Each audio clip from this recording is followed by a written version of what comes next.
Okay. There we go. Today's guest is Dobbs. He's been living and working abroad for the last 11 years in Korea, Thailand, and currently Taiwan. He not only teaches English, but he also teaches other subjects like science and social studies. He has also been to Japan, Malaysia, Philippines, Hong Kong, Vietnam, Cambodia, Laos, Ireland, Germany, Australia, and Austria. Drew, thanks so much for being here today. Thank you. Thank you for having me. So I always love to start from the very beginning. What made you want to live abroad? Did you go travel somewhere and then it piqued your interest? How did it all come about? Uh, that's an easy question, actually. So I never even imagined living abroad. Like growing up in Miami, you really don't think anything past Miami, and I'm sure that's with other big cities as well. Um, I actually was talking with a coworker, and at the time I was working at my university, and she was one of my coworkers at the university, and so I was going. I was a student and I was working, and she just mentioned that her son was living in Korea teaching English, and I was like, it kind of like planted the seed in my head, Mm-hmm. like, huh, interesting. Like, I'd always worked with kids too before, like I did like summer camps and after school programs, um, but I was never like an education major. I was business major, so and at the time I was like kind of like into music too. Like I was like, oh, I want to make music and do business, and I was like, teaching. Like never thought about it really, but the seed was planted, and then um, about I think a few months after that, I had applied for the JET program, and the JET What's program that? is Okay. it's in yeah it's like through the government in Japan. Um, so I was like, I've always been interested in Japanese culture, and it's always, like through anime and video games and stuff that we get here in the U.S. or in U.S. Yeah. Um, and I got to the I got to the final interview of that, and I bombed it. I failed miserably, and after I had failed it miserably, um, I still like it. It almost increased my desire to go abroad more, because Mm-hmm. I was like, I'm not gonna get held back by this. Like I'm going somewhere. Maybe not Japan, but then I thought about Korea again, and I was like, maybe if that guy did it, maybe I could do it. So sure enough, I started like doing research online, and I found a place. Uh, it's called eslcafe.com. I'm pretty sure it still exists, and I just was searching through jobs there, found one, and was just like, oh, this one. And upon review, I probably should have done a little better research. But yeah, I chose that, and then just made the leap. I didn't really know anything about Korean culture. I didn't know anyone. Um, and I just was like, you know what? I want to get out of the bubble, and I want to see some new stuff. So I have a couple follow-up questions. sure. One, what is the JET program? If you could talk about that a little bit more, and how do you fail? How do you bomb it? I was hoping I didn't want to go into detail about that, but okay. Give us the Uh, details. yeah. I can't remember how I actually applied for it, but it's easy to search like JET, Japan government teaching program, and yeah, it's just through the government, and they you do the application, you do and um, the reason why I bombed it was I made like when I wrote my essay, I was kind of just like, all right, I'm gonna fluff it up a little, like I think I wrote like something along the lines like Japan has had many great leaders over the course of the history, and like so like because the essay was about like why do you want to come to Japan, Mm-hmm. and so like just referenced a lot of things that I didn't really know all the details of. So come the interview time, they were like, what? They went back to they took out my essay, and they were like, so when you said many great leaders, what were some of these leaders you were talking about? And I was like, ooh, and I couldn't say nothing. But what I said was just like, I shot myself in the foot. I was like, Confucius? And they were just like, he's Chinese. And I was like, oh my God. But one of the interviewers was like, oh, but he had a lot of influence in Japan. So I was like, yeah, thanks for trying to help. But I was like, what's done is done. And after that, it was just like all downhill. Like, I think one of the questions that I remember kind of standing out in my head was like, they asked me something along the lines like, how would you explain the judicial system of America to low-level middle school students? And I was just like, at the time, I had no English teaching experience, and even like, I didn't even know about like all the stuff of the government. Even like, I was like, how do I put this together? Like, and so, yeah, I think that was another one that I was just like, all right, I think I better call this off now. So like at the end, I kind of just like chuckled and laughed, and I was like, thank you for your time. But I like knew right away. I was like, didn't do well. Nah, I'm not getting a call back. Okay, so you then applied to Korea. How much later was that?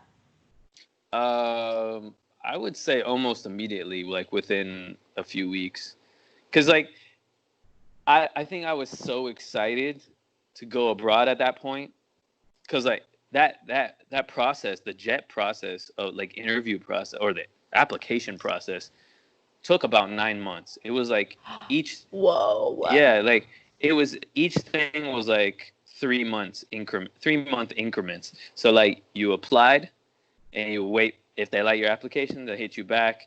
Okay, now write an essay. You write the essay, wait 3 months, they hit you back again. And then like so by month 9, when I finally got the interview, I was like, yeah, I did it. I was just already ready to be somewhere.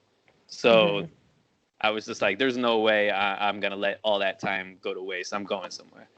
So just take it as a learning experience. Next time you have to write an essay, remember what you put down, or at least, be real about what you know and what you don't know. Absolutely. Exactly. There was a lot learned that day. Right. It doesn't have to be like a setback, just a learning experience, right? I even went to I went online to like look up about the government system and this stuff. I was like, just for future reference, I mean, can't hurt. Did you have that question come up with the Korean interview? No, not at all. The Korea was so easy to get a job. It was like, oh, you're from America? Okay, you're hired. Really? How soon can you start? It didn't take 9 months for the process. No.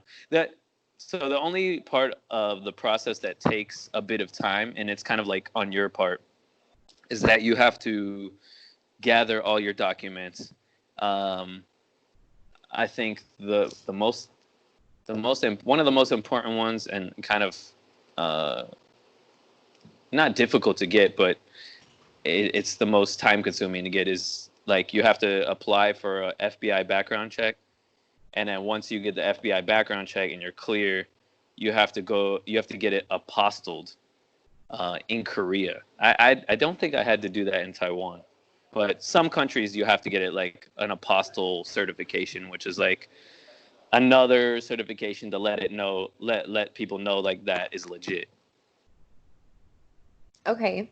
Yeah. Another follow-up question. Why did you say you should have done more follow-up, or not follow-up, more research before applying to the Korea job? Oh, my first year wasn't so great, and like like I said, I was just ready to go. So like almost like the first thing that sounded good, I was like, yeah, I want that. But looking back on it now, I probably should have just weighed the pros and cons of a few different ones rather than just picking the first one that sounded good. So you said you didn't have a very good time. Was it the program itself, that you didn't get enough training? You weren't paid very well? It was mostly, I would have to say it was mostly the work environment and then the manager. And it could have also been like the fact that I was new to the whole teaching thing, and it felt like, and initially, my boss was this man, and he seemed really cool. And then within like a month, he left to go to Canada to live with his son for a little while, for a year. Mm-hmm. And then his wife took over, and his wife was just like this overbearing, semi-psychotic lady that just wanted things done exactly this way, or she was gonna like just explode. So, and at that time, I didn't really know about like all the stuff that was gonna be needed on my part. Like, I'll give you an example. Like, I was teaching like young kids in the morning, so there were one time we had like to do some kind of like song, and I was like not feeling it. I was like, we're supposed to go up here on this stage suddenly, because it was just sudden. It was like, go on the stage and sing this song to the kids, and I'm just like, I take the microphone and I'm like, okay, like, like I don't even know the song. And I think they just think like, oh, all foreigners know all these American songs or English songs. I don't even think it was American. It was just like an English song, but like I had never heard it before. And I remember her getting angry because I didn't like have a lot of enthusiasm for it, and I was just like, oh, I feel like a clown right now, just being shoved onto the stage and perform, you know. But now, and I don't mind performing as long as it's my own free will of performing. And maybe a little heads up in preparation. And a little time. heads up. Exactly. That job was always constantly like, oh yeah, you got to do this and it's due tomorrow. And I hated that. Like, it was just all these expectations being put constantly. And not to say that other places aren't like that too, but there's a little bit of good that came with a lot of other places too. That place was just always like, oh my God, stressing me out about this and that, and it just it wasn't all good. However, my life was cool. Like, my work life kind of sucked, but my life outside of work was cool. It was interesting. Like, got to meet new people, got to see new things, got to try new food. It was very exciting for me. That was a follow-up question that I was going to have for you. You know, if the working experience wasn't that great, what kept you doing more? So it sounds like all of the extra, part of being in Korea made it all worth it. Yeah, up until a point though. I don't want to say anything ill of Korea, but I think the society needs to open their mind a little more. And I mean, maybe they have over these years that I haven't been, but it's just, I don't know. It's a kind of a superficial thinking society as a whole. And the longer I stayed, the more I grew to know the culture and dislike it a bit, actually. Really? But there was still a lot of things, like when I left, there was still a lot of things that I liked about Korea. Like, I love like Korea itself, like the different places that I visited there, the food there, the environment, the friends that I made. Like, that was the first time I ever met like people from other countries, so many other countries. I think it was probably my first Canadian friend there, my first South African friend there. Like, just like all these countries were there. Mm-hmm. And there were so many great people that I'm still connected to this day. And I could still be like, hey, where are you in the world? Oh, you're in Germany? Okay, cool. Like, I'm gonna come through. Yeah, sure. I have a place that you can stay, crash. So it was great in that sense. Mm-hmm. But yeah, I don't know. Taiwan is much better in every aspect except for food. I'd still have to choose Korean food. Korean food's better. Mm. Yeah.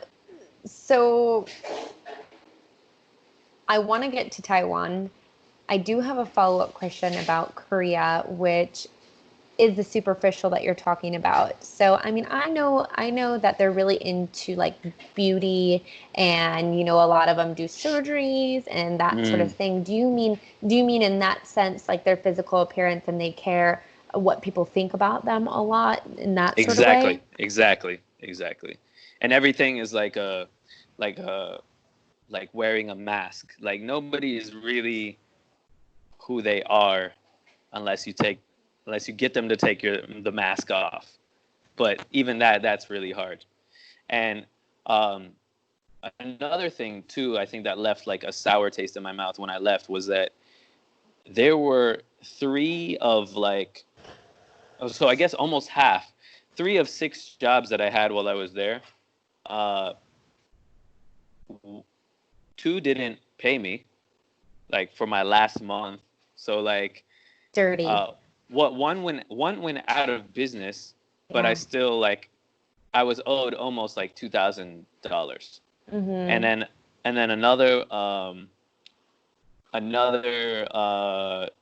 decided it was weird. This situation was weird. So I was working part-time for this little school, and she asked me if I wanted to be full-time, and I was like, I can't really have another job. And she was like, oh, okay. That was on a Friday. The next week, she was like, oh, I hired a full-time person, so you don't have to come in anymore. Yeah. And I was just like, okay, but where's my money? Yeah. And she's like, oh, yeah, I'll get that for you. We never had like a bad rapport. And then suddenly I was like, maybe 3 weeks later, I was like, hey, where's my money? And then she suddenly flipped like, oh, I'm not giving you the money. Like, she started saying stuff about like, oh, you weren't a good teacher and you didn't come in on time. And I was like, what? I was like, yo, those kids loved me. The parents loved me. And I was like, I might have been late once out of like the whole time I was there. So I'm like, I don't know where I know she was just trying to get out of paying me. She was trying to find some reason. And so, yeah, I had to fight a few times for money, but like I had to accept the one that went out of business. Just I remember being at the labor board office. The guy called the owner, and the owner yelled at the labor board office guy, saying like, I already settled this. Stop calling, and hung up on the labor board. And the labor board guy looks at me and he just like tells me like, it might take a while to get this case resolved. And I think at the time I was already making my way out of Korea, so I was like, I gotta let that go. Ugh, that's annoying. Yeah. Bad business, but you know what? Karma. Yeah. So that's all. There was a lot of money lost in Korea too, so it just, I don't know. It stays with you, like that kind of thing. Yes. So no Korea. I mean, possibly Korea, but you'd suggest Taiwan. That's where you are now. Yeah. Like actually Korea, I think, is a good way to get, if you want to teach in Asia, Korea is a good way to get into Asia. Like, because a lot of them pay for flight. They give you free room and board, and then the pay is pretty good, and the cost of living is not bad at all. Mm-hmm. So I would say if you want to come, if you have some interest in Korea, do a year, but don't really do more than a year. Can you talk about that? Unless you really love it. Can you talk about the living, the expenses, the payment, that sort of thing? Sure. I would say it's the cost of living is uh, definitely lower than the U.S. and so I would say the average salary, and I can't really speak for now, but at the time, I'm guessing it's similar. Um, the average salary at the time was about 2,000 US dollars, Mm-hmm. and you were giving free house and food was generally between, I would say, $3 to 10 if you were getting kind of fancy things. Mm-hmm. But if you're just getting like a kimbap or like some noodles or some just a normal Korean dish, it was like three to $5. And then Mm-hmm. if you were eating at like a Western restaurant, it'd be like 10, 15 at the most usually. Yeah, so they paid you $2,000. You got free housing, and they flew you out. They paid for your flight. Yeah, and back. Hey, Mm. wait, did you go back to the U.S. after The your first the time? first year I did, yes. Oh, okay. And then they gave you a working visa? Yep. Yeah. Sounds pretty legit. Yeah. It was legit, I guess. Okay. So it's cheaper to live in Korea. Sounds like there's definitely some benefits. Now, were you in the US when you had decided to go back to Taiwan, or were you in Korea and you went to Taiwan, or did you go to Korea then Thailand then Taiwan, or how did that work? Okay. Okay, so uh after my first year I came back, realized I was like I want to be overseas. So I went Yeah. back to Korea, uh stayed there for another 5 years. And I moved to a different city though. Like I was in Seoul initially, and then I moved to Busan, which was a better vibe for me because it was by the Hmm. beach, and then it had like mountains around it. So it was a cool vibe there. Um, and then from Korea, I went to Thailand, Bangkok, Hmm. and I went actually before I went Korea in my fifth year. I went to Thailand to Bangkok, and then I was like, I can't really live here. I was like, this place is like definitely a temporary place. So I moved back to Korea to kind of like make more money and then save and go somewhere else. But then I ended up going back to Chiang Mai this time instead of Bangkok because Yeah. I had a friend. Him and his girlfriend opened up a school down in up in Chiang Mai, and so I was kind of like excited to work with them and teach adults at that time. So, uh, yeah, I don't know. Like it felt good. But then when I got there, I wasn't getting as many hours as I thought, and I had to the cost of living there with how much you make as a teacher was just not good. Like the Yeah. economy is just not good enough there in Thailand. So Bangkok, I know it seems very temporary. It's definitely like it's super touristy, and you're like, oh my God, there's so many white people here. Mm. Um, is that is that what you mean by temporary? Because I mean, there's definitely people that have lived there a long, long time teaching English or whatever. I just think it's not for me. It's not a place that I would want to sustain a life in. Like it's the economy is not great, so you're not making a lot of money. I mean, people do it. Like people make their living off of teaching there. Um, I think the average teaching salary there was like I want to say like 1,000 US a month, Yeah. which I mean the cost of living when I was teaching there, I was teaching part time. Actually, okay, so in Bangkok, I initially went to go to a music school there Mm-hmm. because they had like an international music program for like production, like music production. So I went there for like 4 months, and my money that I had saved started like going down kind of quick, and I was like, maybe I should get a job part-time teaching English. And I think part-time I was making like maybe like $500. Yeah. And so that really wasn't, that was like making enough to cover my house and then like food for the month. Like I barely had any chance to like go out and actually do stuff, which was probably the reason why I didn't really travel when I was in Thailand. It was just, I was stuck in those places. But if I had actually tried to get like a full-time teaching job, it may have worked out better, but Yeah. I don't know. It was just, it just wasn't for me for the long term. I do know people that have been there for a long time too. So Yeah. and they love it.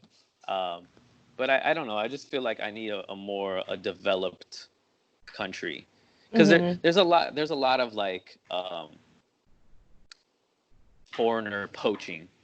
Like they see a foreigner or a Westerner and they're like money bags light up in their eyes. Like the public transportation people, the taxi, like the taxi drivers and the vendors, like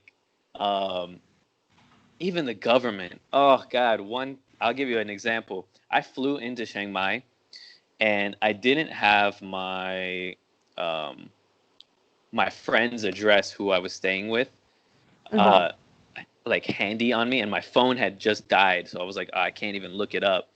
And I was just like, all right, I guess I'll just stay at a hostel like nearby. So as I'm going out of the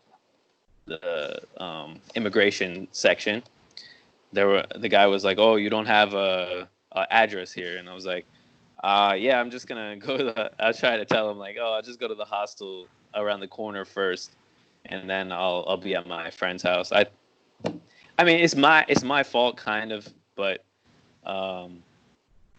then he goes, oh, you have no address. Okay. He looks at me and he's like, okay, you put money in the passport, I come back for you. And he walked away, and I had to like take into what I had to take in what just happened. I was like, he's trying to get me to pay him off to let me go. And this is the last flight, mind you. So everybody in the airport that's working there is like packing up and going. They're like walking by me and looking at me and like, why is he still here? So I'm just like, dang, nobody even cares. Like, this guy just want money. Nobody cares. Like, I'm like, I'm not paying. I was too prideful, and I was just like, they want to throw me in extortion my butt. Yeah, like if they want to throw me in jail for this, all right, let's do it. So the guy comes back and he opens my passport and he's like, no money? He takes a stamp and, okay, go. Some people are dumb enough though to do it, huh? I guess. I had for him to have been that comfortable with saying that, like, yeah, they had to have done it. Dirty games. Yeah, I remember getting in fights, and I know it's so dumb, but like it was the point, because I knew that people were always seeing me as like a white person, probably has lots more money, let's charge her more. So when I was in Thailand, I used to take like a motorbike taxi or whatever from like one place to another, and the same route many times. So I knew how much people charge. It should have been like 20 baht. Oh, I want to ask you something. So was that the first time you took a motorbike taxi? No. I'd taken many motorbike taxis. Oh, I mean, Thailand, though. In Thailand, that was the first time. Yeah, I was like, oh, this is weird, but okay, I'll get on. Super weird. Yeah. For me, I was like, I've never done this before. Okay, let me hold on to this large man in front of me, and let's drive 5 minutes. Let's go. Yeah. Yeah, now that you say it, that's funny. No, it's funny because like I'm like I see it as a normal, but like it definitely was not normal. Yeah. Not at Um, all. but yeah, so, after many times of taking the same route, I'm like, I get on the motorbike, I get off. I wasn't like, I don't go, how much do you charge? Because like, I know how much people charge. So I get off and Yeah. the guy's like, oh, it's 50 baht. And I'm like, normally it's 20 baht. I'm like, no, no, no, no, no. Like, and yeah, whatever. It's a difference between like 50 cents. But like, I'm like, you're freaking lying. Like, I Mm. know. And so like, my husband at the time, or my fiance at the time, he was just like, do you need to argue with him? Just give the guy the money. I'm like, I'm not doing it. I know. I'm That's like, how I he can feel take too. the 20 baht and he can go right off into the distance. That's exactly how I feel. I know. Yeah, I but know. It's arguing over something so minuscule, but it's definitely the principle. the pride. Yeah. But whatever. We are very, very blessed to be able to. I just learned this word geo arbitrage, where we can make money from other countries, or Mm. use still make American income in their country, or in a developing country where their wages are so much less. So Yes. Yes. yeah, I definitely gotta Absolutely. say we're blessed. Yeah. That's why like I've also taken that into consideration, and and now I have no problem like going around like supporting any local Taiwanese business. Like if I go travel somewhere and I see like somebody making like homemade jam. I'm like, oh, I bought a homemade passion fruit jam the other day from this like local cafe that they make their own jam there, and I was like, I have no problem doing that because I feel like number one, I love passion fruit, but number two, That like sounds so amazing. it's so passion fruit jam is the jam. Yeah. So yeah, I just have no problem like going to different like little markets and just I don't know supporting like putting money back into the economy here. So tell me about Thailand. Or not Thailand, Taiwan. My bad. Taiwan. Okay, so Taiwan, often confused with Thailand. Uh, Taiwan. Taiwan, I almost wish I would have came here first, but had I come here first, I might not have appreciated it as much because Yeah. when I came, I was like, wow, this is a nice place. The people are nice. They're friendly, genuinely friendly. Nobody's trying to extort money from me. And I was like, wow, this is nice. And then my first job for the first 2 years was super good to me. Um, I made decent money. I taught privately also. Like I was teaching in an area that was like out of the city, Hmm. so I was getting a little less, but it was easy. Like I taught from like 9 to 12, and then I had a 2 hour break from 12 to 2, and then I taught from 2 to 4, and or sometimes 2 to 6, Hmm. depending on the day.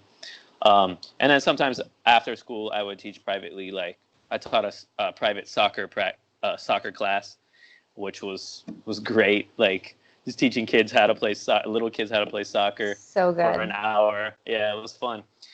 And then it was a small like kind of suburban area, and it was nice, like kind of a newly developing area. And then I moved to the city I'm living now is called Jubei, which is part of Shinju, which is kind of like the tech capital Hmm. of Taiwan. It's like where all the engineers live and basically all of the money is being made. So uh, I got a much better salary here, so I decided just to move this area. Hmm. Um, what else could I say about Taiwan? Oh, just a lot of traveling here. Like I've driven so much around the island, like whether it be in my car or motorcycle. It's just like it's so nice. Like there's just so many colors of Taiwan. Like so you Hmm. can go to the mountains and have this awesome like like hiking vibe or camping vibe, or you can climb rocks on like some cliffs at the other side of the island. You can go down to like crystal clear waters in the south. Like it's just so much to do, and like they have a lot of international food here too, which is nice. They have Taiwanese food too, which is I don't have a particular strong like for it, but I don't have any dislike. It's the kind of food that like I think most people don't like or dislike. I mean, Taiwanese people probably like it, but like for like the Western palate, I would say it's good. Like they have dumplings and they have beef noodles, and those are good things, but there's no like standout stuff that I would be like, oh, I need to get that. So what, like bland, spicy, like too chewy, like gooey, no, no. I mean nothing, no negative stuff really. Actually, it's nothing negative. It's just like, all right, this is good, but that's it. Yeah, that's it. You're not like craving it at the end of the day. Nah. But I've been to a few spots where they kind of have this like new age fusion vibe of Taiwanese food, which where they take the Taiwanese food and kind of like do something different with it, which that is good.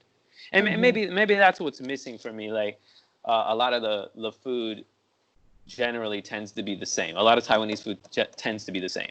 There's no maybe I could say that for some American restaurants too. Like, oh, this burger is the same as this burger and this burger. Yeah. But I feel like we have a lot of variety to begin with. So, because American food, what is that exactly? You know what I mean? Yeah. So. I think that's hypothetical. I think we can all, it's a melting pot, right? People might think like hot dogs and hamburgers, but like. Yeah, that's what people go to. Yeah, for sure. I want to ask you, because Taiwan is definitely on my list of places to go and live. I lived in China for about 6 months, and for me, I'm wondering if the food is the same, because the food definitely didn't stand out. I was like making food at home, but the pollution was so terrible. But I still love the Chinese language. And I thought about Taiwan because, different government. And for me, very different. Everything that I've seen on videos and pictures, it looks like it's not as polluted. It looks really beautiful. So I'm wondering, what your thoughts are on it. Do you think I'll have a different experience? Like, will it be just as I'm imagining? Absolutely, you'll have a different experience.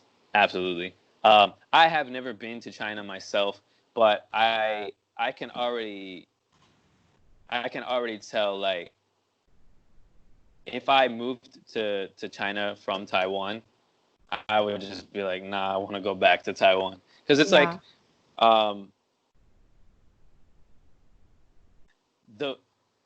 so you got the language.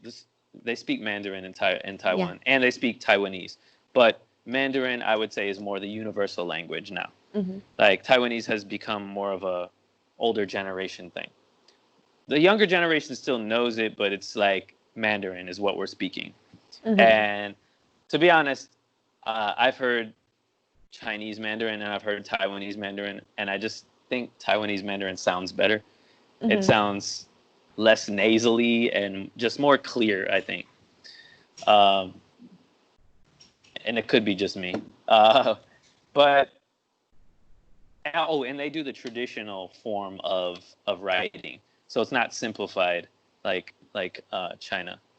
I don't know what the difference. What does that mean? So just the characters in Chinese are simple. Traditional is like just more complicated, more strokes involved. Oh God. So that is kind of a like, characters are already hard enough to learn. Yeah. And now you have more strokes in the mix, but I mean, I haven't gone that far or that deep into learning the characters. I can recognize some, and like I can read a little, but I haven't like taken any classes or anything. It's come naturally over like repetition and seeing it and it being able to stick in my mind. But Taiwan just has like such a free feeling here, like almost like you can just do. Well, you have to work obviously, but you can almost like do whatever you want. Like the sky's the limit kind of feeling. Whereas China, I feel like you're a bit limited. And I mean, like all the restrictions on Facebook and just all that stuff that they have to like constantly just, I don't know, like monitor. Yeah. Taiwan is just like, I don't know. It to me, it's the most Western thinking and living Asian country. Yeah. As a whole. Because I mean, like the Philippines, a lot of people speak English, but it feels different.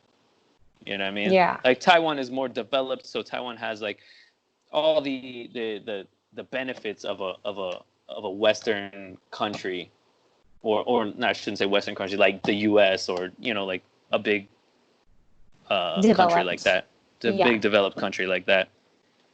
So, but it's a small island country with all these good things, like just within the small island. Yeah.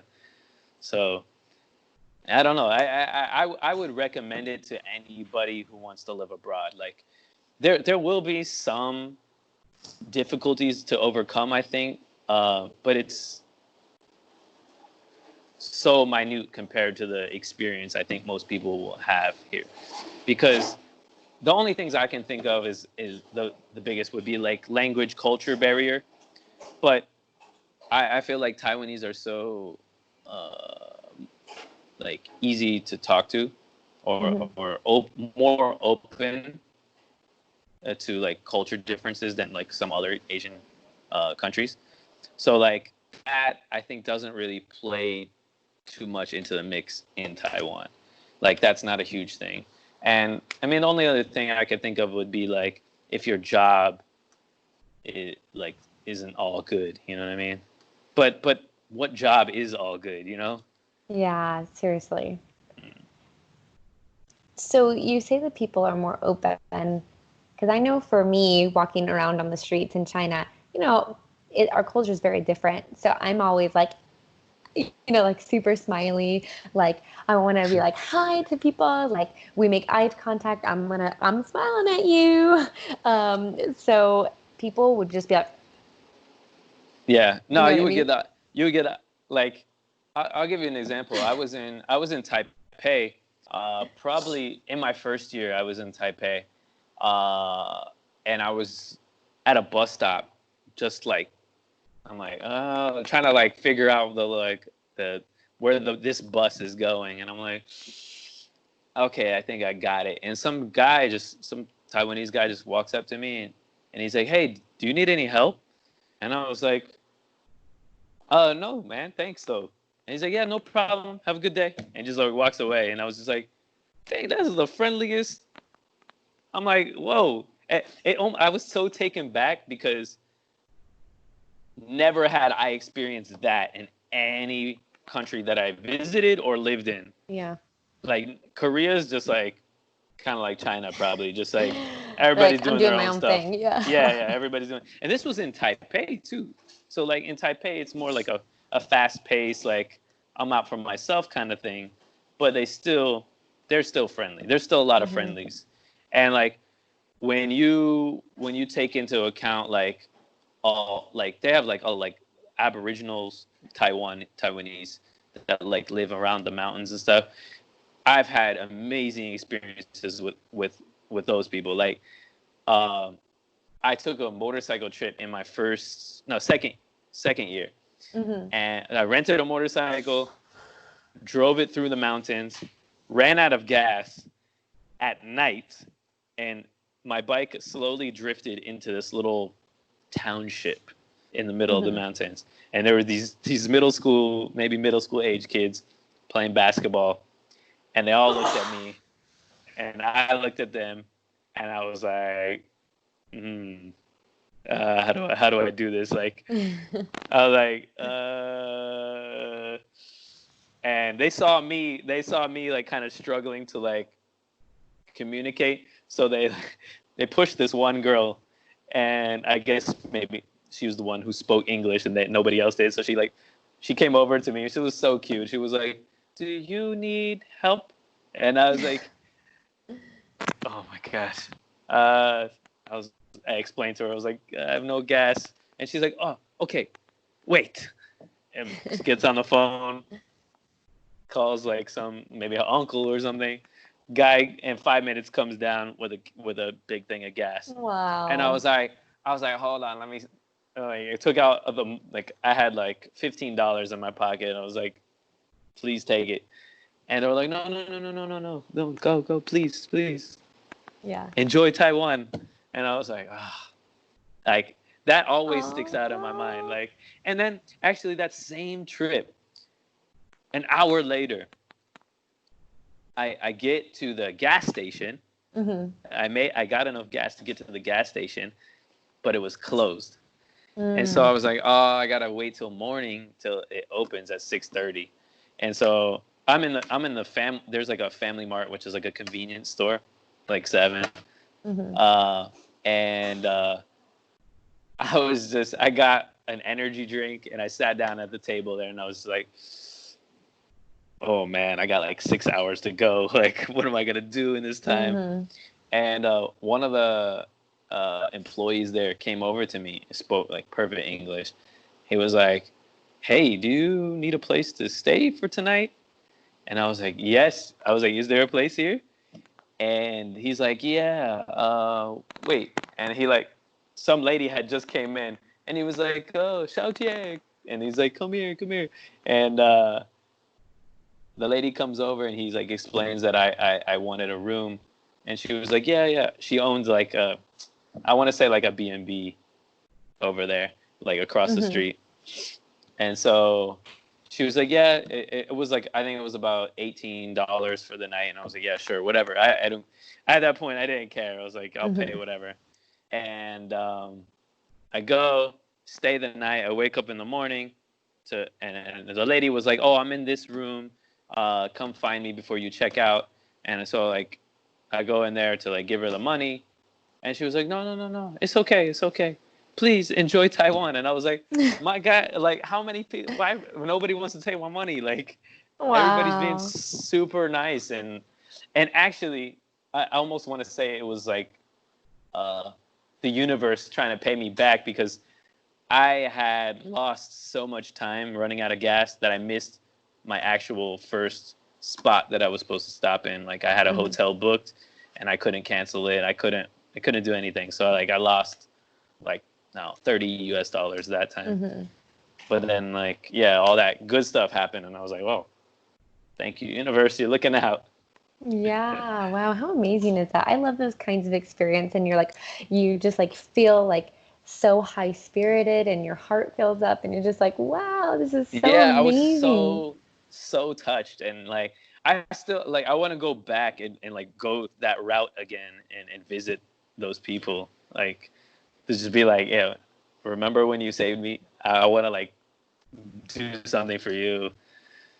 谢谢谢谢谢谢谢谢谢谢谢谢啊谢谢 Wow, that's amazing. It sounds great. I would love to know if you're comfortable sharing what it's like as far as, making money and living expenses and stuff like that. Oh, okay. So the money is very comparable to Korea, like about 2,000 US dollars, give or take. But then the cost of living is quite low. If you're trying to get like, if you're a person with a sneaker habit like me, you're gonna pay like normal prices. But I mean, we have like outlet stores here, like Nike outlet stores, and just I feel like the average food cost is about similar to Korea. So like $3 to $5 for like Taiwanese food, and then like if you're trying to get international, maybe like $7 to $10 US. And then I think for my house, because this time it's not free, my house I pay a little over, I would say about $350 US, which compared to America is pretty good, I think. Is that a house or apartment? It's a studio apartment, yeah. Okay. Yeah. And like I've had, so I've lived in 3 different places now. So my first place was like a very open, big studio apartment, same price. And then I lived in like a 2-story loft kind of thing. I had like 2 rooms, a living room. It was a pretty big place for also $350 US. Yeah. And then I moved back to like a 1-room studio because I just prefer that. Like I don't like 2 floors going up and down the stairs. I don't use both the stairs. I don't use both of the rooms. You know what I mean? So I'm like, why do I even have that? Like I don't live with anybody, so I'm like, let's go back to the 1-room studio. So that's that. I could have came and visited you and stayed with you. Now what are we gonna do? Hey, I would have had a room for you and Andrew too. Like I had a whole separate room that I didn't even use. Yeah. Gotcha. Well, yeah, that sounds really great. So did you graduate? I don't know. We didn't bring that up. I'm guessing you graduated from college and had your degree when you left for, yeah. Yeah. Because as soon as I graduated. All require it, right? Yeah, exactly. That's like one of the main things that you have to submit for your visa, because it's a requirement for the visa. It's not so much a requirement for the school. It's more a requirement for the visa. Yeah. Did you have to take the TEFL or TESOL? No. No. So have a degree and that's all you need. Yeah. A lot of there are some schools that prefer you have a TESOL certification. I may get mine eventually just to say I have it, because it looks good with my years of experience, but it's just something I've kept putting off. And I actually may go back to Chiang Mai to do it at the university there. They have like a TEFL program. I was kind of thinking between that or the CELTA.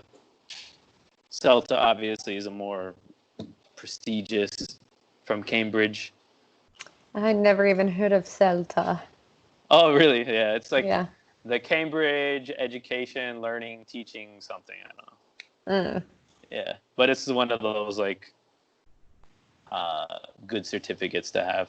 It's just from what I've heard, the people who've done it, they tell me they've learned a lot, but they have a lot of intensive programs, CELTA programs, where it's like it takes like a month, and you do it from like 9 to 5, and then you still have to work like on the weekends to like complete your assignments and stuff, and it just sounds like a lot. I don't know, but it's only a month. I don't know. Maybe I'll do it. You know, I would think about doing it if it made me a better teacher and if it made me more income. You know, if I had so many years of experience, maybe like you, maybe I'd be like, exactly. If it doesn't give me any more money, then why would I take it? I do feel though like I could, if I got, let's say I got it now, and I presented it to my boss, I think I could get more money. So that's why I may do it. Yeah, gotcha. I did have another question for you. How long did it take you to feel comfortable teaching? Because I know for me, when I was teaching English in China, I didn't really get any training. He like gave me a book and he was like, go for it. You know what I mean? So I was like, I freaking hate this. This is terrible. Yeah. That's a good question, actually. So, like I mentioned before, like I'd always worked with kids. So I was always comfortable working with kids. but teaching them in this capacity was a bit different. And like being thrown to the wolves often was also kind of a difficult thing to adjust to. Mm-hmm. Now I feel like I'm prepared for anything.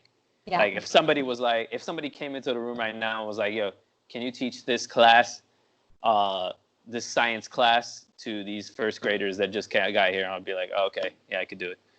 Yeah, or like make a rap about the judicial system Make a in rap about the America. judicial system, like Got it. all the current heads of government. Yeah, exactly. But I didn't. I would say maybe it took me. Actually, probably when I was leaving Korea. Whoa. Like maybe the year before. Maybe like 4 or 5 years is when I Mm-hmm. felt like, okay, I feel like I could do whatever. Yeah, throw me into And anything. throw me into any situation. Yeah. Taiwan, I was totally comfortable. Thailand was a bit different because it was the first time I was teaching like a group of adults Mm-hmm. in a classroom. So that was a bit different for me. I had taught adults, but just one-on-one in Korea, but not like a group. So I felt like more of like a professor in Thailand, or I had to try to dress nicely. Even though my friend who owned the place, he was like, yeah, you can just dress casual. I just felt like I had to distinguish myself and make sure nobody thought I was a student or anything. Mm-hmm. I know time is kind of going, but this is just such a great conversation. I hope you don't mind. I just I don't have mind.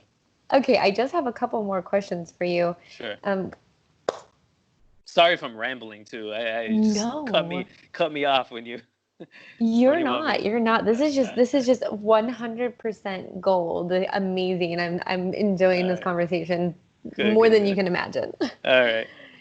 Um, are you doing any side hustles there?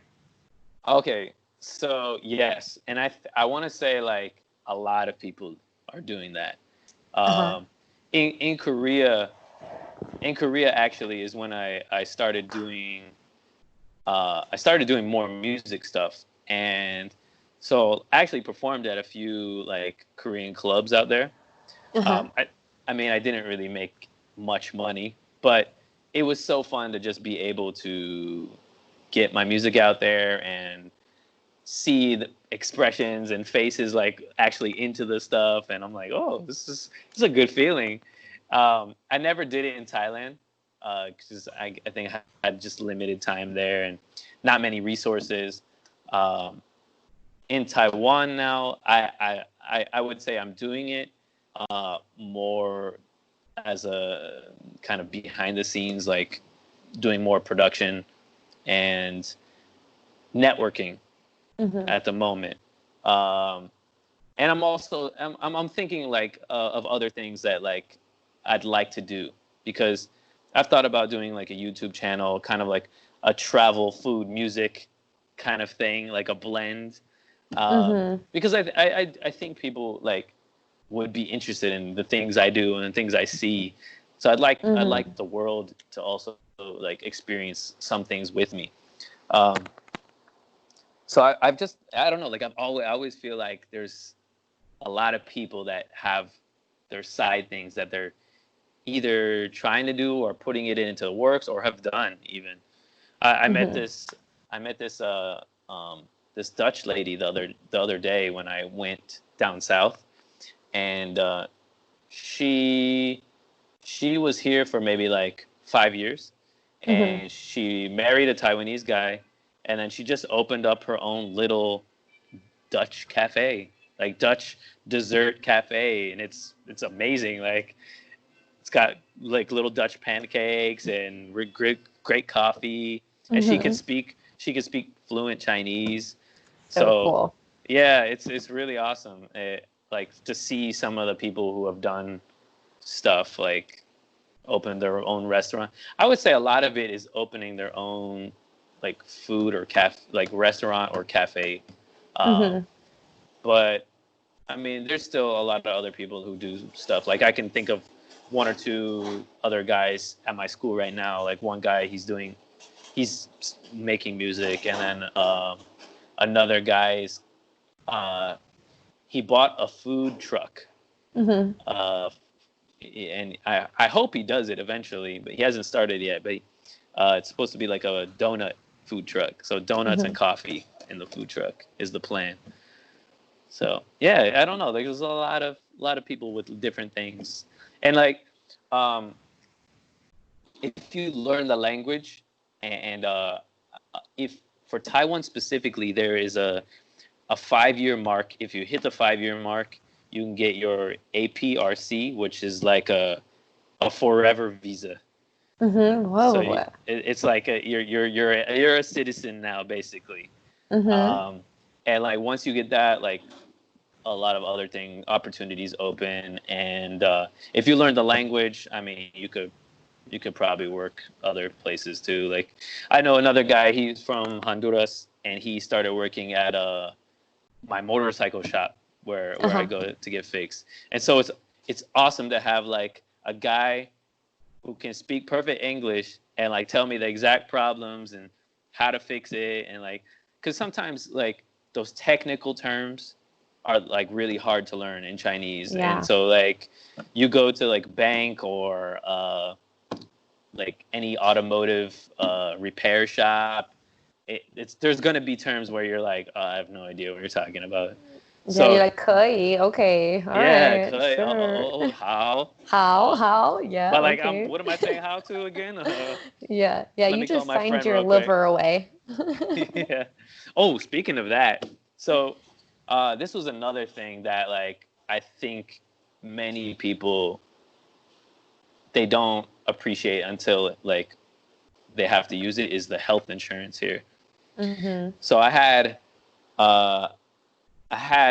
to get my appendix removed, and it cost me. I was so worried at like after I got it removed, like going to the counter, the payment counter.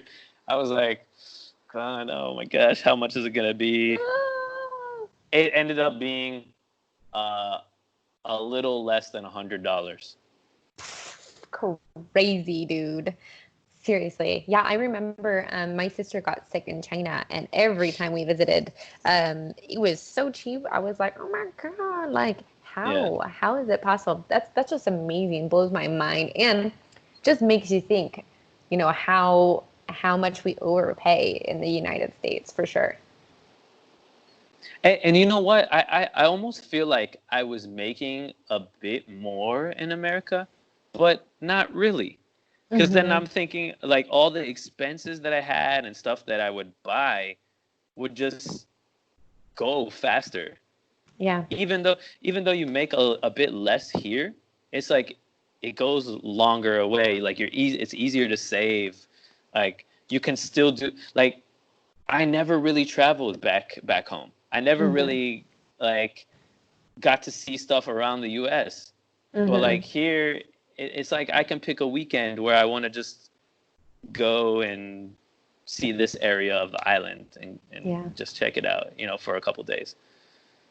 Will you ever come back to the US? That is the big question. After being away so long and getting comfortable with this lifestyle, I want to say it's unlikely, but not impossible. Because, like I still got my parents and my friends back home that I love and I miss. So I think if I do go back home, it'll probably be the West Coast, though. I'll probably move to the West Coast, like Cali or maybe Oregon or somewhere along. We're technically West Coast, Arizona still. I mean, we're like Southwest. Hey, I've heard good things about Arizona too. I'm open to anything, just as long as it's a good fit. Yeah, don't come back. Yeah, but I'm happy now. Yeah. I definitely want to come back more to visit, because in the 11 years now, I've only been back twice. Whoa. Yeah. Your parents, hopefully they've had a chance to visit you. Finally, when I moved to Taiwan, my brother and my mom came to visit me, and it was great too, because like out of all the countries that I've lived in, this was the best country to come to. Mm-hmm. So I was happy about that. And then I had a little motorcycle accident. Oh my gosh. And I injured my leg a bit. And my mom got worried, and so she flew out again. My baby. Yeah. That to that effect. But yeah, I was okay, and I was happy she came, and because I got to show her a little bit of a different area from what she had gone to last time. But they loved it. Like when my brother and my mom came, like my brother was just like, he loved that, like there was like that nature aspect, but then he loved the city part of it too. So he's like, oh yeah, Taiwan's so cool. Like Taipei is so cool. So it is great. I love Taipei. It's one of my favorite cities because it's not a super high paced city. Like it's probably one of the more chill cities, especially in Asia. Like when you think about Bangkok and Tokyo and Seoul, like those are all like super fast paced, But Taipei has more of a chill vibe to it. It's still fast paced, but it has more of a chill vibe. I would so love. I'm so excited. I really can't wait because I know I'll get there. I'm not quite sure when or what life has in store, but I know I'll get there. Hopefully, you're still there. Please come. Yeah, I would say, my immediate future is seeing maybe at least 2 more years because that's how much I have to get that special citizen card. You're gonna get it? I'm pretty sure. I'm like 80% sure. Can you keep your U.S. citizenship as well? They do dual citizenship? Yeah. Well, it's not an official citizenship. It's like a resident card, a permanent resident card. Yeah. So it's like I'm still a foreigner, but I'm a resident now. It's like basically like a green card. Yeah. So you have the ability to do what all the citizens can do. Yes, to some extent. I don't know if we can vote, but oh no, it's not like most of us vote in the U.S. Yeah. I mean, okay, I'll speak for myself, but yeah, I want that right. Let's not even get into politics. I just it's a lot going on. So, for the people that are interested in working and living abroad, maybe considering Taiwan, maybe never consider, or just have no idea where they want to go, what advice or comments do you have for them?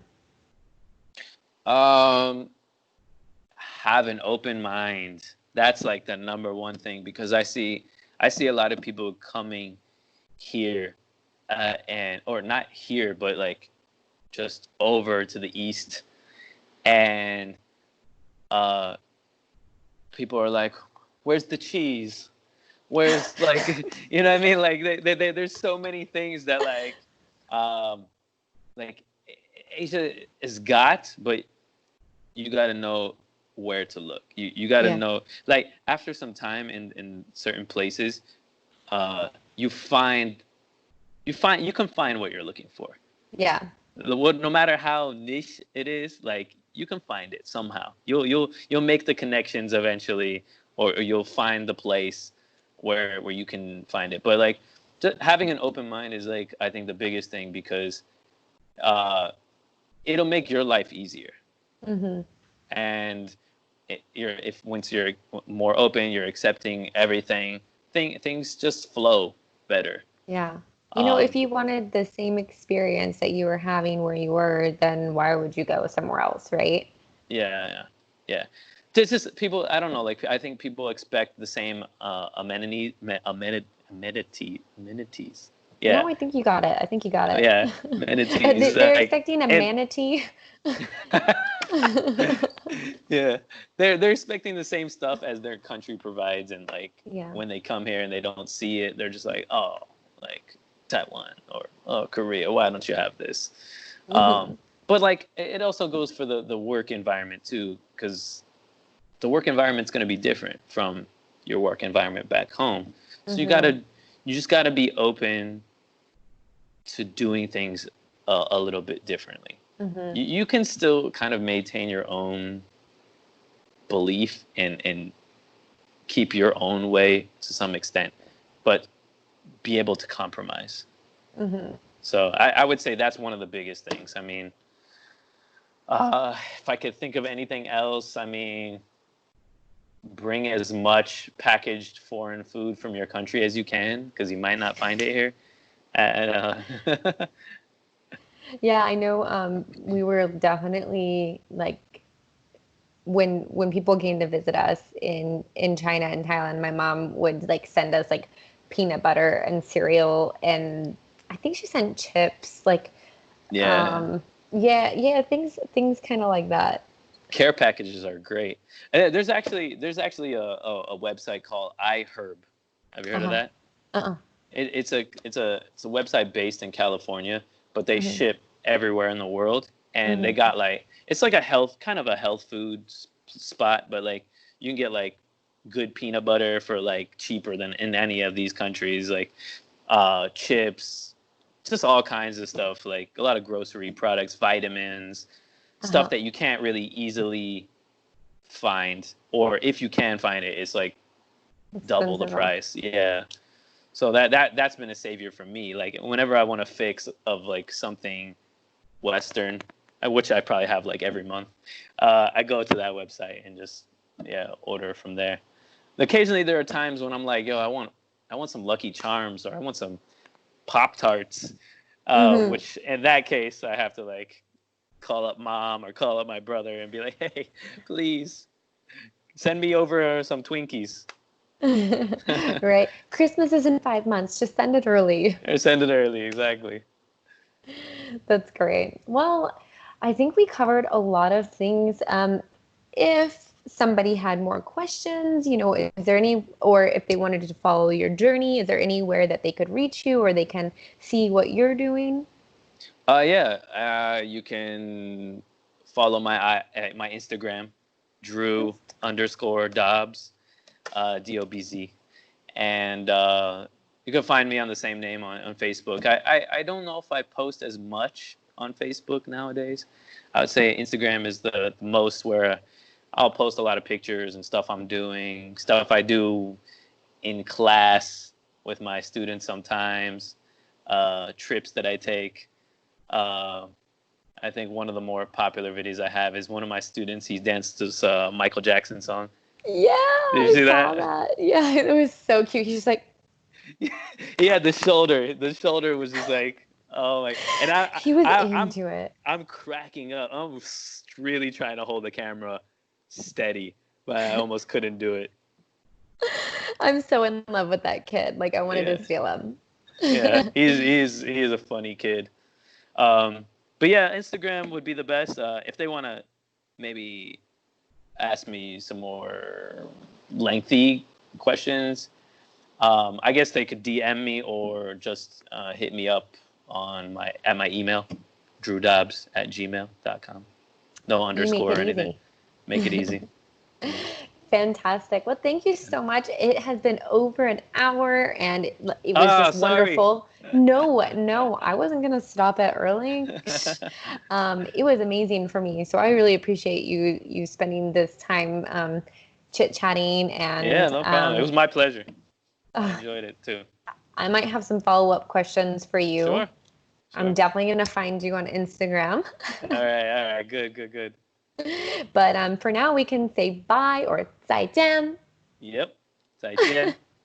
再见. All right. Thank you so much. Yeah. Have a great day. Great to see you, Natasha.